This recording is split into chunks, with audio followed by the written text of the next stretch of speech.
Я не очень привык говорить в микрофон. I do music on my free time, but it's mostly shouting horrible things into these. So. Я их не часто использую, эти микрофоны, считаю их ужасными. Well, how many of you are in general familiar with Agile? Кто-нибудь из вас знаком с Agile, с системой работы в Agile? Да? Good. How many are familiar with lean processes? Ну, поднимите руки, кто знаком с Lean технологией, с бережливым производством. And continuous delivery? Постоянным обеспечением результатов. Machine learning? Машинное обучение, да? Все это известно. Excellent. Замечательно. The reason why I'm asking is that we get asked a lot as the language industry. People say that you need to implement something and nobody really knows why, and everybody claims that they have the perfect solution for it. Ну, мы часто сталкиваемся с вопросами, особенно в нашей отрасли, лингвистической отрасли, как внедрить вот эти процессы и как улучшить эффективность и производительность с помощью них. И не всегда люди могут на них ответить, на эти вопросы.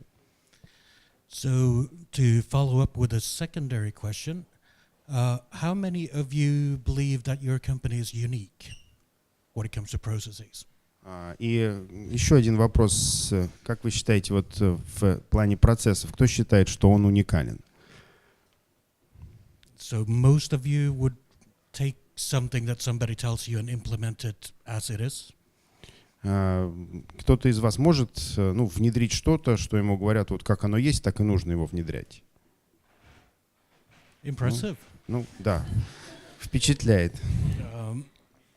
In Finland we have this syndrome that we call not invented here, which means that anybody who has a great idea, we usually say, well, that's really cool, but we're special, it's not going to work for us.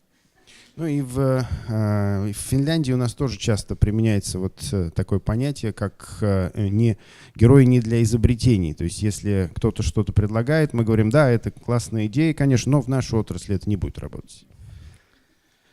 I'm not saying it's a great syndrome. It's actually makes for a horrible implementation process most of the time.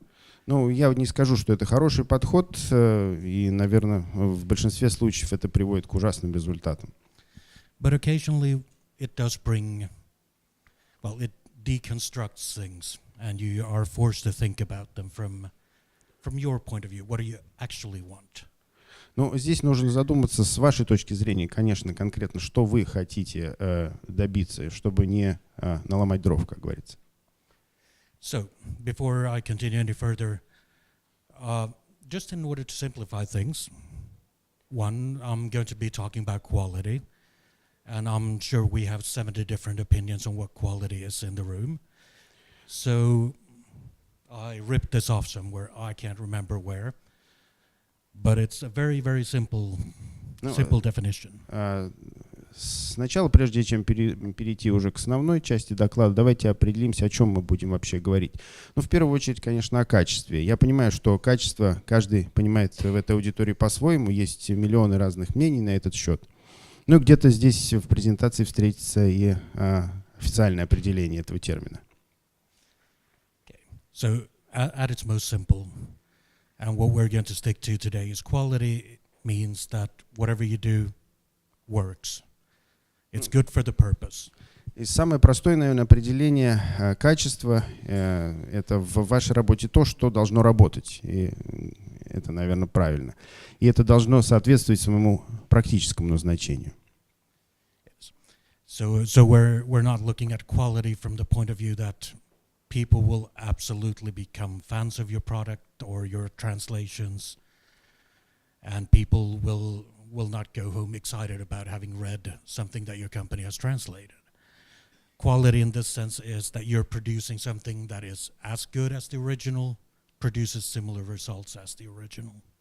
И качество это не в том, что от вашего продукта кто-то придет в полный восторг, и пользователи, прочитав ваш перевод или вашу локализацию, уйдут полностью удовлетворенными. Качество это все-таки полностью идентичная передача оригинального продукта с совершенно идентичным качеством и идеальным качеством.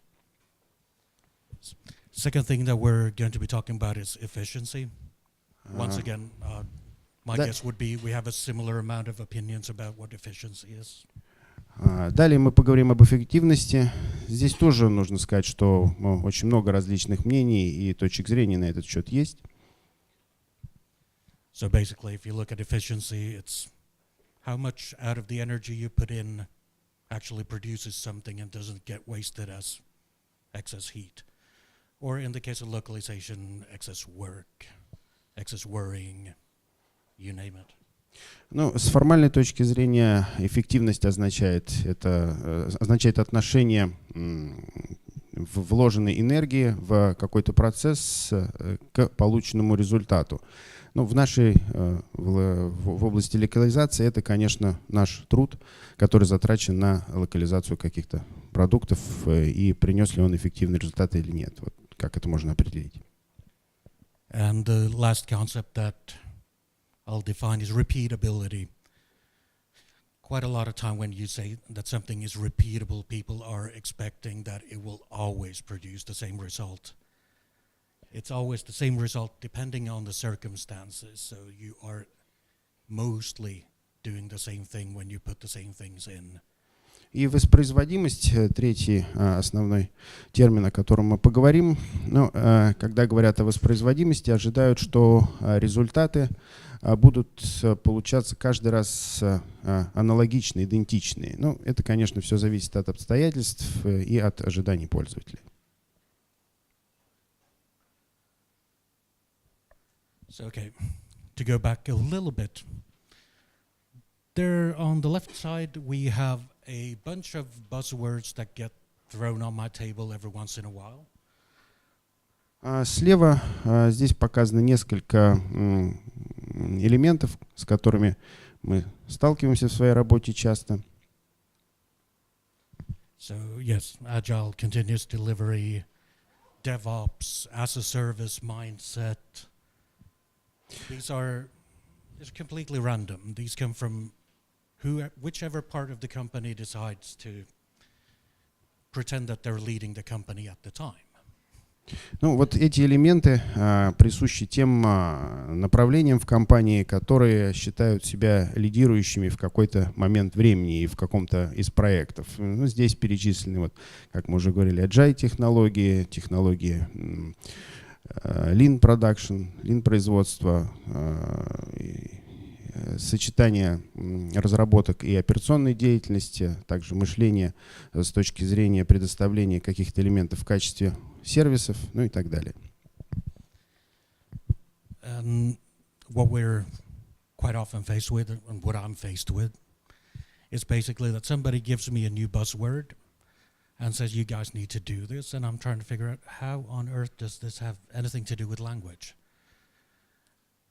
Ну, в своей работе часто, если я слышу какое-то модное слово, и кто-то предлагает какую-то модную технологию и эффективную новую технологию, я всегда задаю себе вопрос, как эту технологию можно применить в нашей отрасли, в отрасли лингвистики и языков. When I studied, and actually did study to become an interpreter and a translator, the principles that we studied mostly were about quality, producing something amazing. I mean, really creative. None of the translations we did were 40,000 words of search engine metadata. We were translating poems, books, marketing material.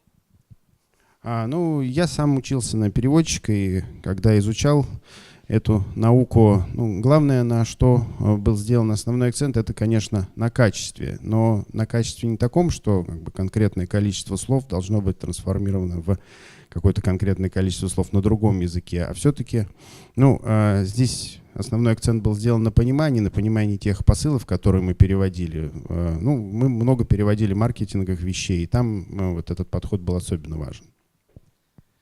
And I see this in quite a lot of people when I go out and talk with other companies. It's just this sort of disappointment that you get when you thought that you would be doing something creative and you actually wind up in a software company translating 5-word deltas from the previous week in and out, not really understanding the context, and worst of all, it's one of the few professions where the amount of money that you're going to earn is going to drop throughout your whole career.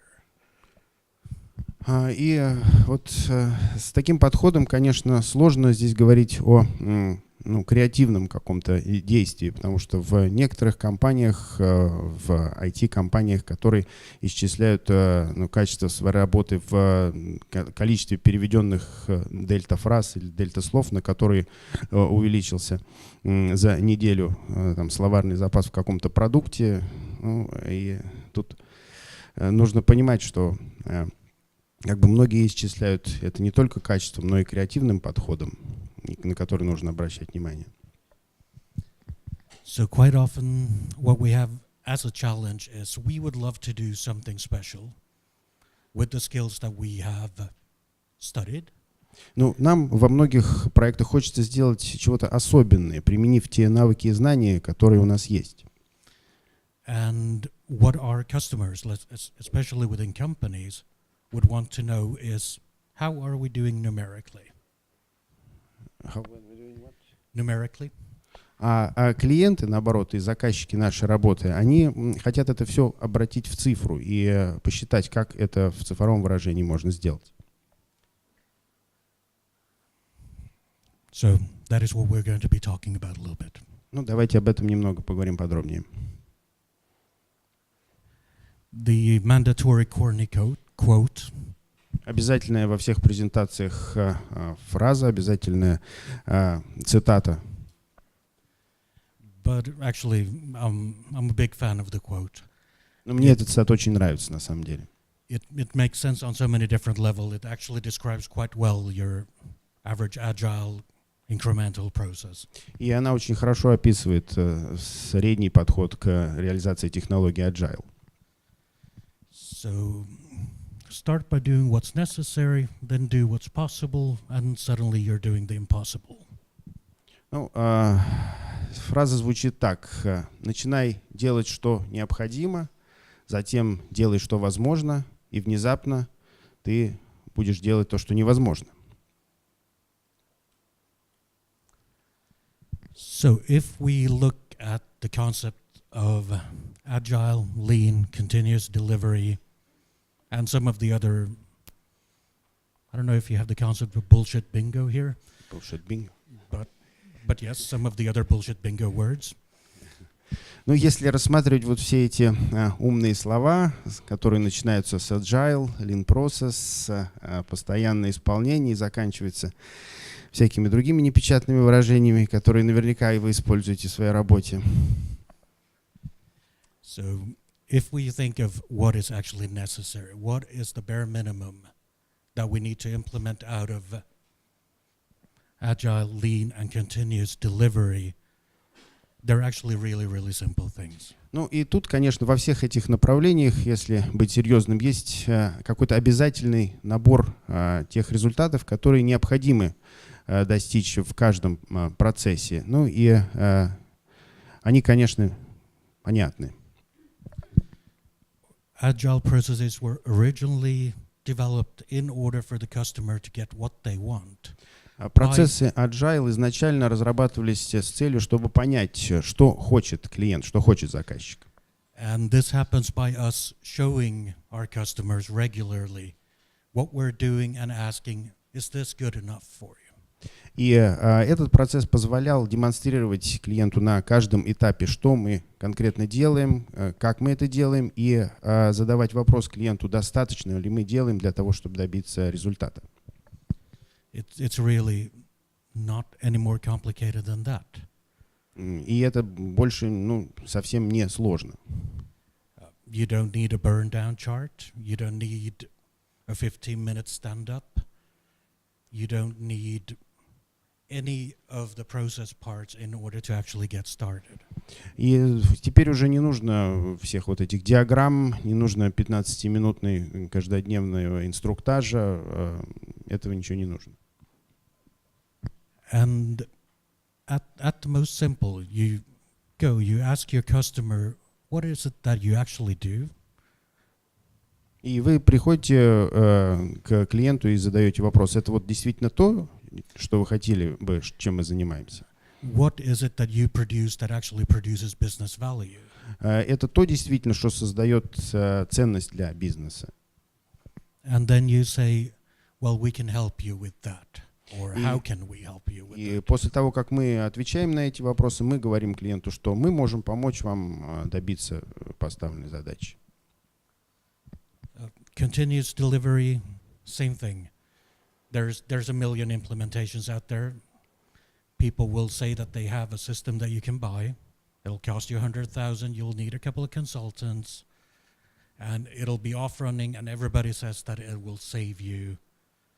Well, I think currently everybody claims around 20 or 30% savings from having somebody implement a system for you. Постоянное исполнение. Ну, здесь тоже все предельно просто. Это тоже работа с клиентом. Когда клиенту кто-то предлагает приобрести систему за там, $100 миллионов, за $100 тысяч, например, то тут говорится сразу о том, что необходимо поработать с парой консультантов, советников, которые способны изучить весь этот процесс и серьезно сэкономить деньги заказчика. Сейчас, по-моему, стандарт называется сумма экономии в 20-30%. But in the end, if you look at what is the necessary part so that you can say that you can work with a company that does continuous integration or continuous delivery, is you have to be ready to release. As simple as that. The shorter time you have to release, the better. You can do this by doing your work in parts. И дальше, имея все необходимые инструменты в руках, основное это, конечно, сократить время разработки, время до выпуска продукта. Это всегда основное требование заказчика. Как можно быстрее вывести готовый продукт в производство. And once you start with that, you aim at actually releasing as quickly as your developers release, translating a little bit faster than that. Once again, not rocket science. И здесь, опять же, ничего такого сложного нет. Как только все инструменты будут отлажены, процесс разработки будет идти со своим темпом, и ваши выпуски тоже будут подстраиваться под этот процесс. Процесс перевода и локализации будет идти немного быстрее, и результат будет обеспечиваться с должной скоростью. And then my third favorite, lean processes. Ну и последняя, самая любимая моя часть – это процессы Lean, бережливое производство. Originally built by Japanese car manufacturers, it's just a model which you run a factory. Это модель управления заводом. Изначально она была разработана в автомобильной отрасли в Японии. But the key learning from this is why people always talk about lean processes is identifying waste. Основная цель здесь – это определить потери в процессе, определить непроизводительные элементы. Почему люди всегда и говорят о бережливом производстве здесь? And if I were to think of a minimum implementation for this, it is actually something that's called stop the line culture. И если говорить о минимальных требованиях во внедрении этой системы, то здесь называют такой термин, как stop the line, остановить конвейер, культура остановки конвейера. Stop the line in its simplicity means if something goes wrong, you say stop. То есть, если что-то идет не так, вы сразу говорите «стоп», давайте остановимся. You figure out what went wrong, why it went wrong. Давайте определим, что идет не так и почему. And then once you know why things went wrong, you fix it everywhere. И только после того, как вы определите основные причины ошибок и неправильной работы процесса, вы можете все исправить на всех этапах производства. All of these are really, really simple things. You don't really need any tools.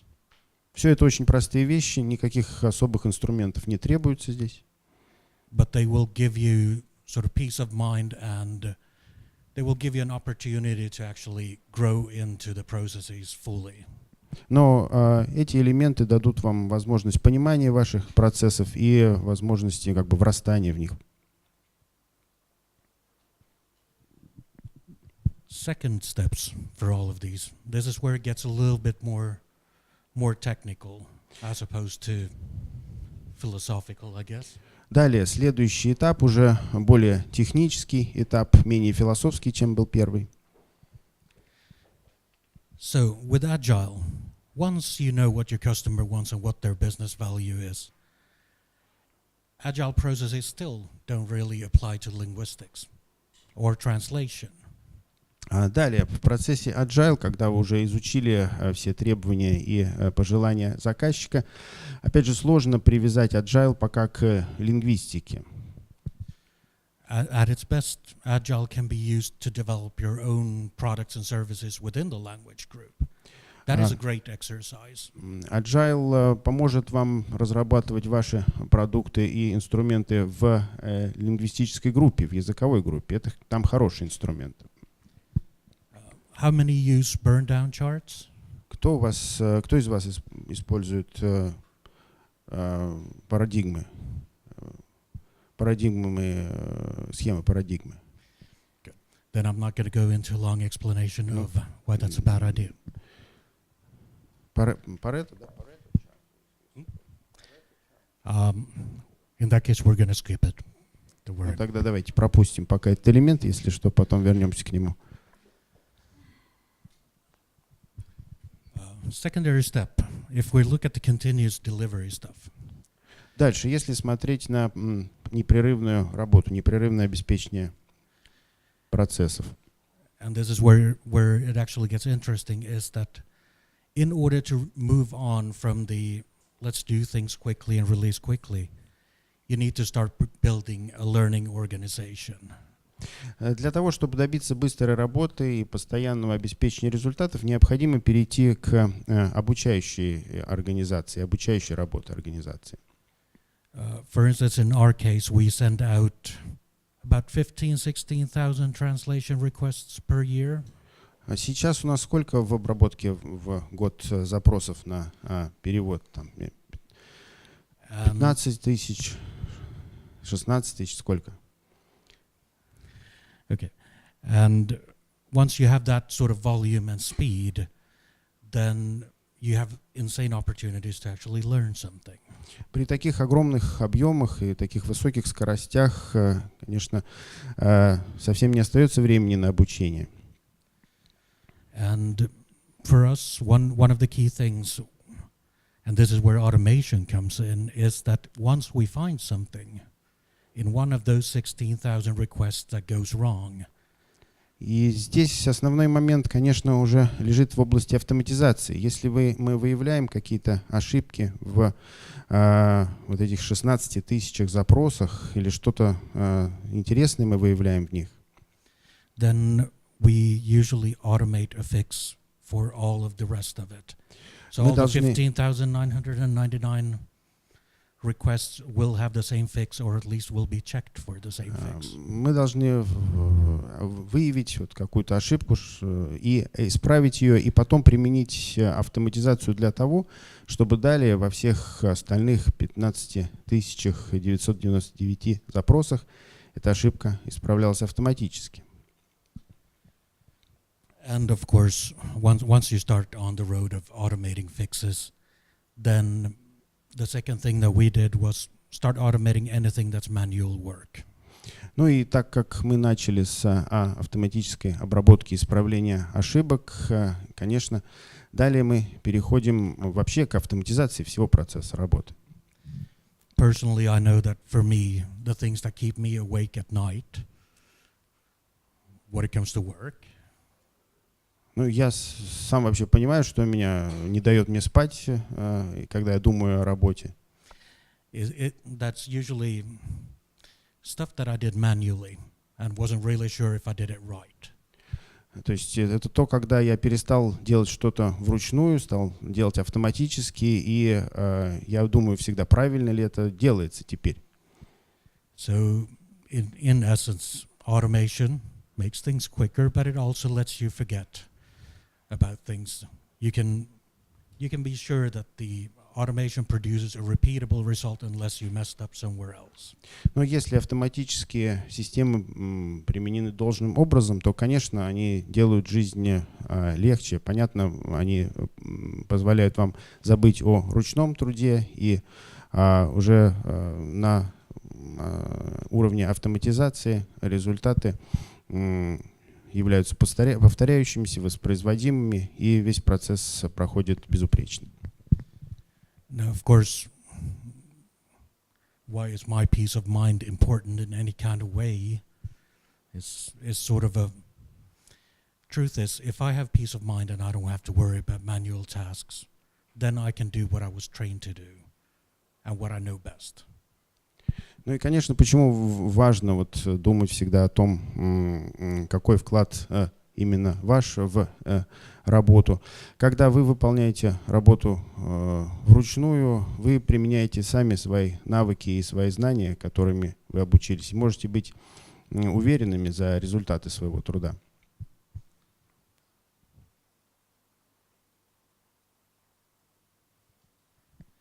So, the last part was doing the impossible.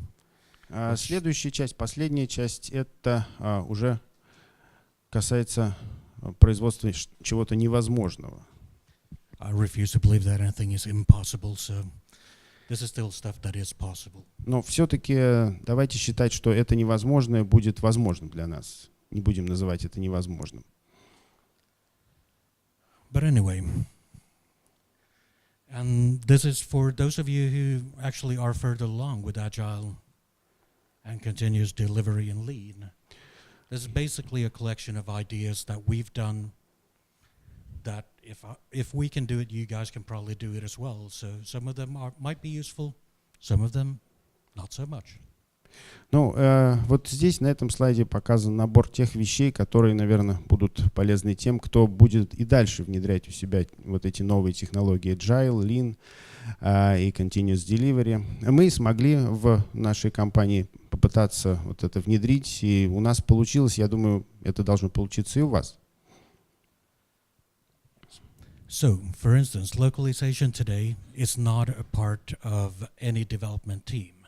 Localization is its own feature that we manage as a team, which means that we release the language versions, we maintain the language versions. Development doesn't touch anything except for the source language.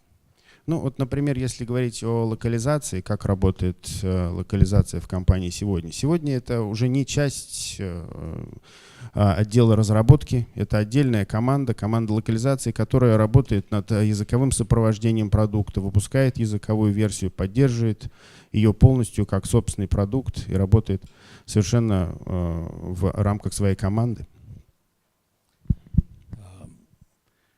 We're also, since we have massive amounts of linguistic data, and by this time we have actually built up a fairly good system of automating and coding. И поскольку мы работаем с огромными объемами лингвистических данных, мы выработали свою систему кодирования и управления данными. It actually allows us to look into our own products to add into our portfolio, like chatbots. We're in a perfect spot when it comes to the company, actually own the language and do that. И здесь мы уже используем свои продукты. Например, вот мы очень хорошо развиваем направление чат-ботов, которые помогают нам именно в нашей области локализации. Once, just for fun, we did a sentiment analysis tool, which actually surprisingly works.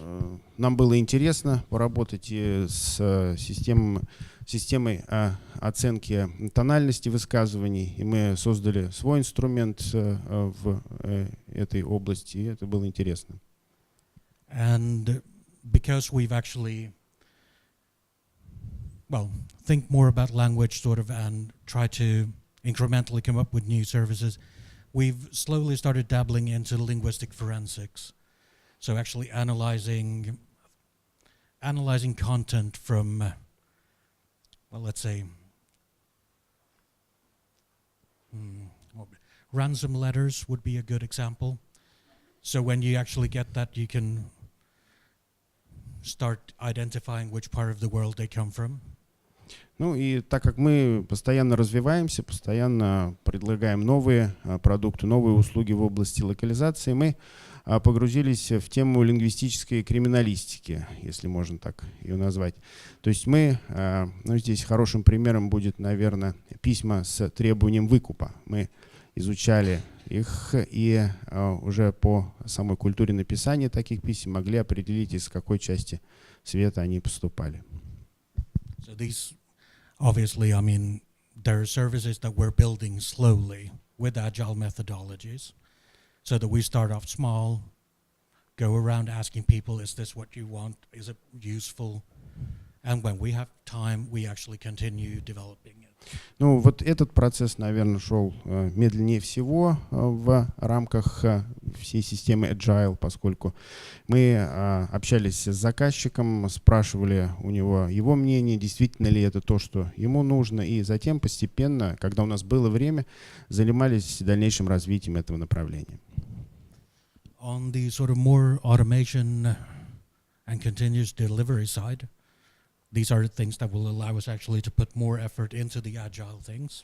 Что касается автоматизации и процессов непрерывного производства, здесь, конечно, все очень тесно взаимосвязано именно с процессами Agile, поскольку это дает необходимую поддержку системе Agile и исполнению заказов от клиентов.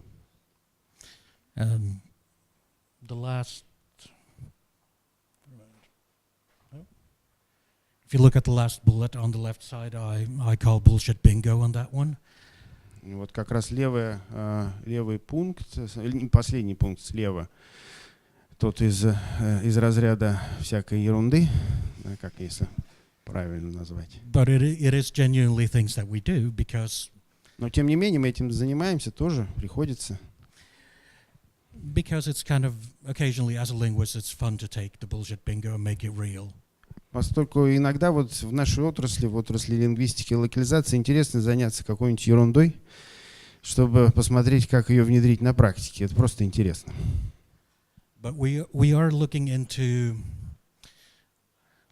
actually assisting machine translation in new ways. So as opposed to tweaking algorithms, actually just using the world's simplest methods to make sure that the source language is translatable.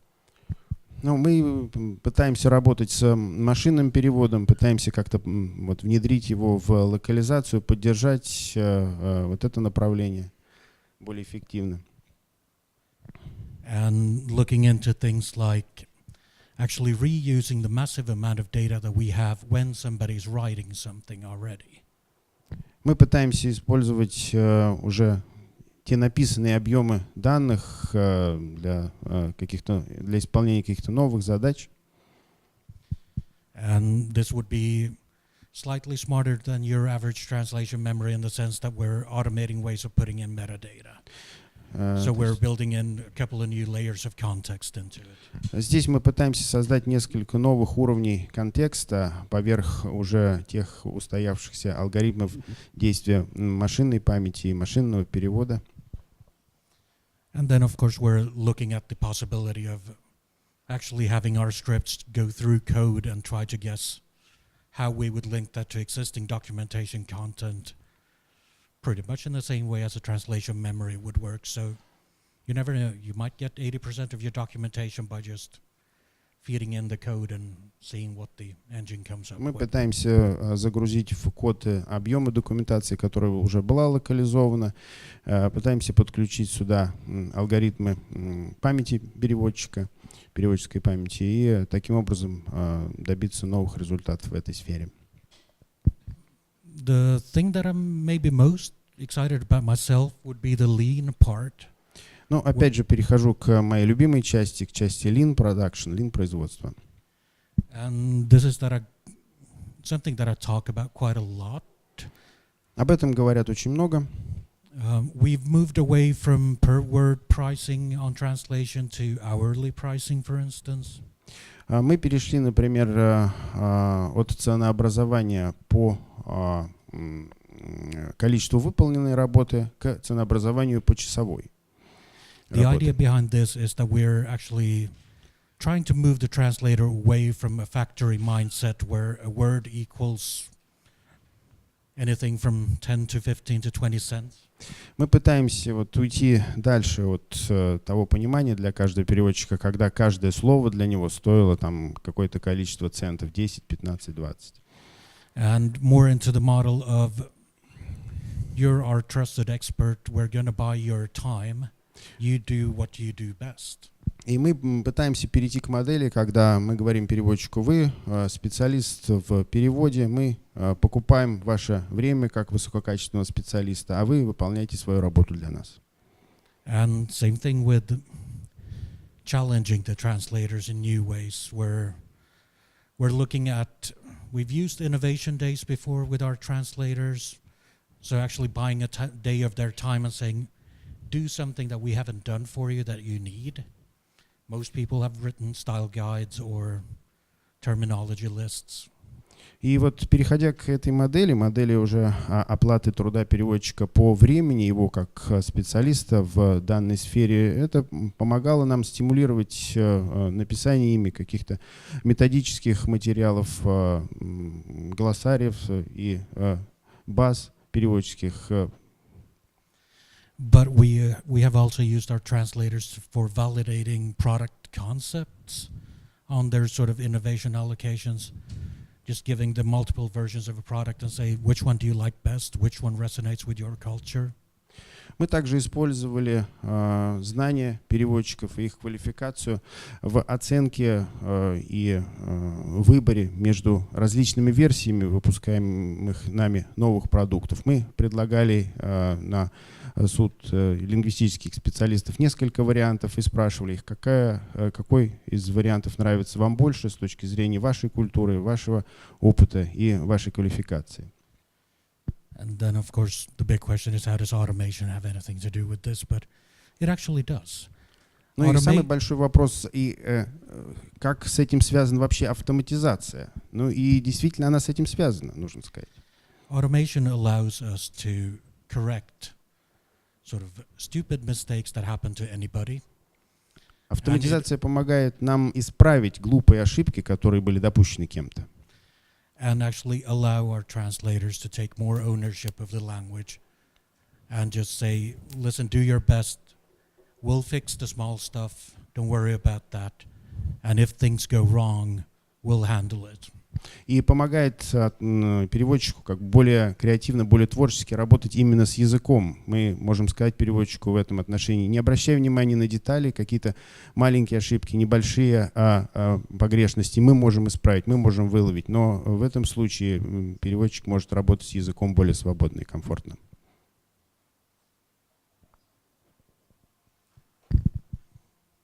Yes. And the last part is just go and see for yourself is something that is directly out of the Toyota manufacturing handbook. All of the managers there are, or at least used to be, required to know all the jobs underneath them. Ну и последний постулат, он напрямую взят из Lean-производства Toyota, когда нужно для каждого менеджера, который занимается или когда-либо занимался бережливым производством, знать полностью все направления работы, которые находятся в его области подчинения. And this is something that I can't recommend strongly enough for everybody. Just once in a while, actually do the translation, do the testing yourself. And when you get frustrated with something seems really crappy and you say, oh, no, I'm not going to do it, I don't have the time, then fix it for the poor person who has to do it after you. И то же самое я могу порекомендовать и всем вам. Время от времени попытайтесь перейти к уровню перевода. Действительно, сделайте какой-нибудь перевод сами, попробуйте, как идет процесс. И если что-то в этом процессе покажется вам совсем невыполнимым, на чем-то вы совсем застопоритесь, здесь нужно сказать себе стоп, посмотреть на причины вот этого, исправить их, и тогда процесс пойдет гораздо легче.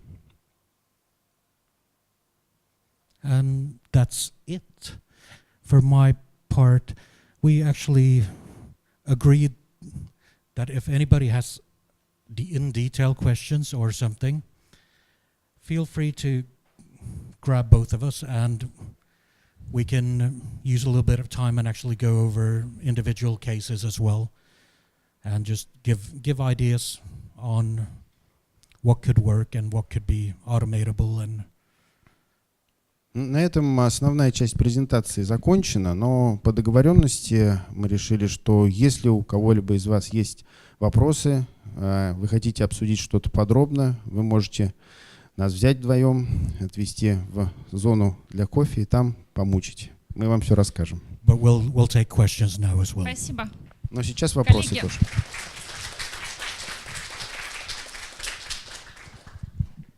Есть вопрос? Hey, Mika. Morning, good to see you again. Для всех, меня зовут Кирилл, компания Content.co. So we've been talking about the three levels, being what's necessary, what's possible, and what's not impossible.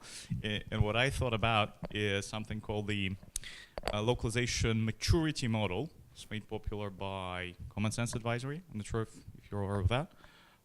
So what's your take on maybe the industry at large, let's say, software industry.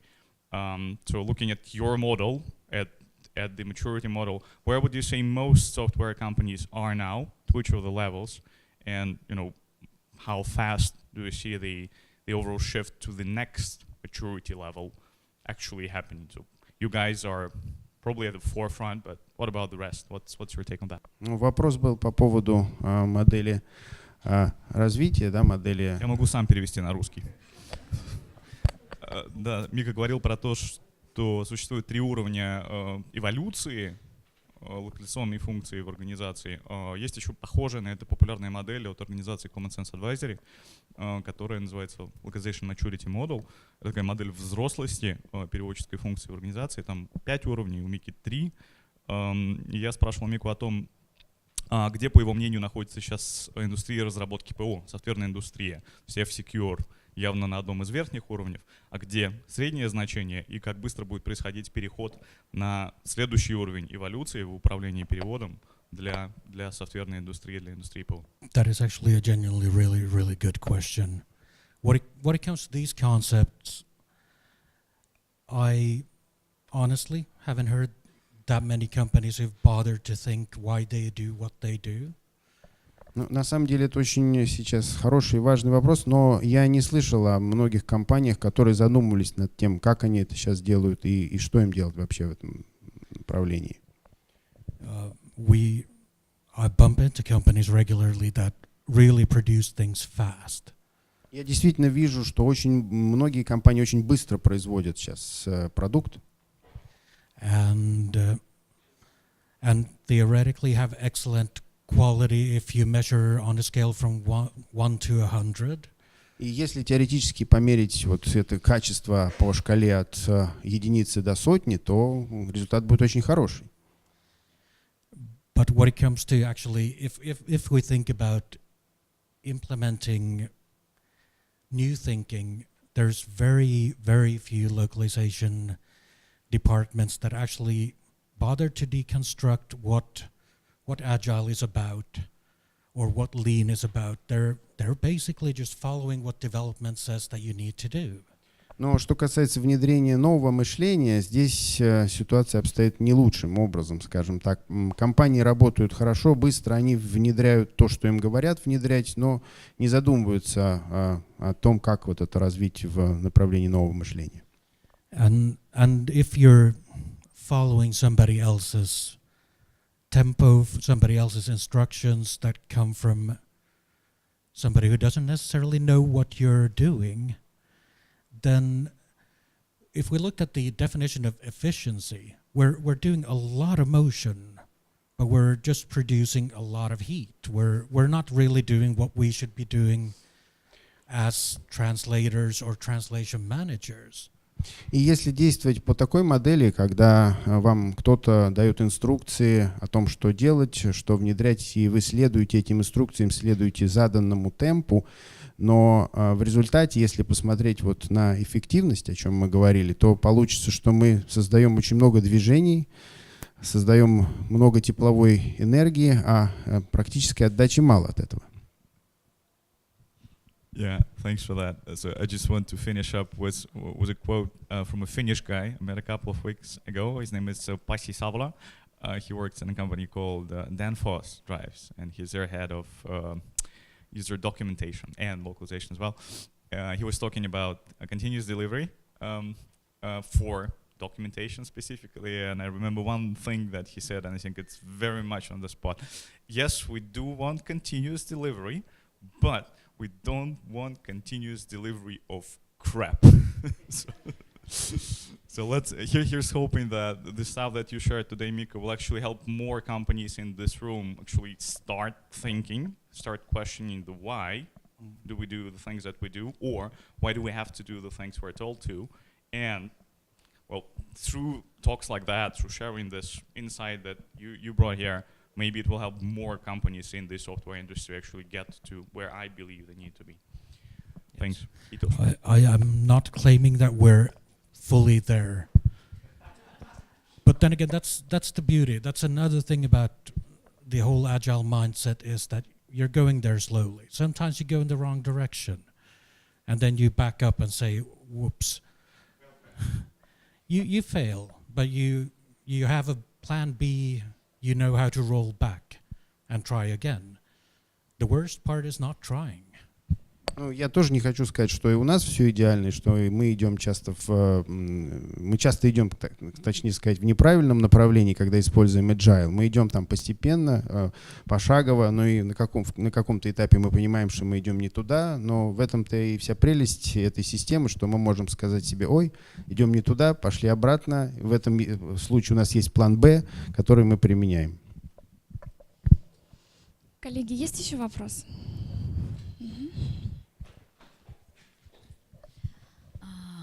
Hello, Mika. My name is Elena. I'm from Ego Translating Company, and I've got a pair of questions. At first, how do you use machine translation in your localization process? And which of machine translations engines do you use? By your own developers, or maybe Google or Microsoft? Вопрос был о том, как машинные технологии перевода используются в области локализации, какие площадки вы используете. Движок, точнее, да, вы используете Google или другие. Там Google, Microsoft или свои собственные разработки. Да, или собственные разработки Google, Microsoft. I'll try to answer all. First of all, I don't measure my translators. I don't want to measure my translators. I don't measure the guys in my team who produce the English. I don't go around and say, listen, you only got a 98 out of 100 for this week. Why would I? Ну, в первую очередь нужно сказать, что я не измеряю работу моих переводчиков в моей команде вот именно так в цифровом плане. Я не подхожу и не говорю, вот сколько сегодня из 100% вы сделали, почему 95 там, или почему 90. Ну, я не считаю это нужным вот так уж контролировать. It would be a horrible way to live, where somebody was paid to point out that you made a typo, and you would feel guilty about it. If I automate that away, I don't want to see it. The translators don't really need to see it. If it's something that happens naturally to everybody, then what's the point of constantly nagging about it?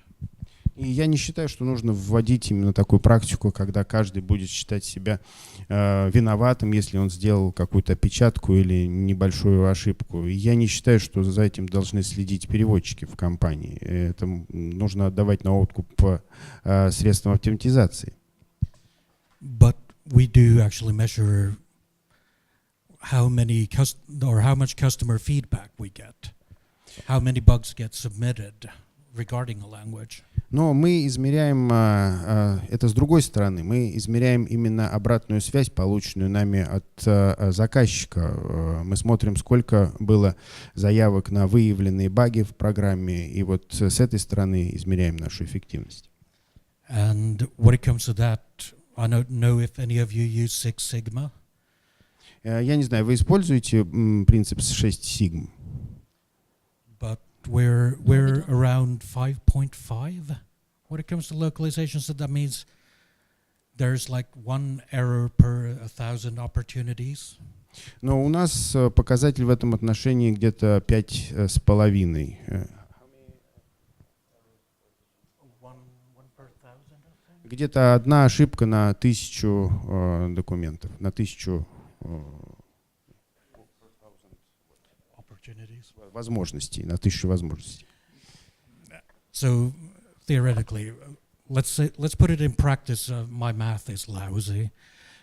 I'm a linguist. Я сам лингвист, плохо считаю, поэтому извините за плохую математику. But if we process about, I think, somewhere around 8 million words per year. Ну, мы можем мы обрабатывать где-то 8 миллионов слов в год, да ведь? And we get less than 200 bug cases.